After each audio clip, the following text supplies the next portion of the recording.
দিল ভাই 200 লোক ভাড়া করছি, হাতি ঘোড়া ব্যান্ড পার্টি আওয়াজ দিতে যা যা করা লাগে সব করে শেষ। আর তোমার লাগা লাগে আমিও শেষ। বুঝলাম না, মনোনয়নপত্র জমা দিবেন, একটা আওয়াজ দেওয়ার ব্যাপার আছে না?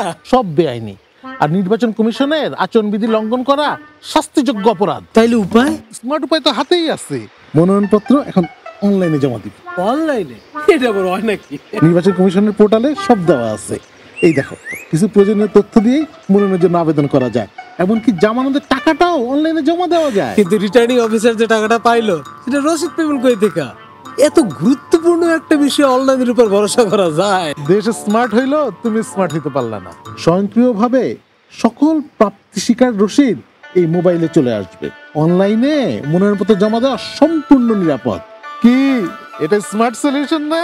আসন্ন জাতীয় সংসদ নির্বাচনে মনোনয়নপত্র অনলাইনে জমা দিন। বিস্তারিত তথ্যের জন্য ভিজিট করুন নির্বাচন কমিশন পোর্টালে।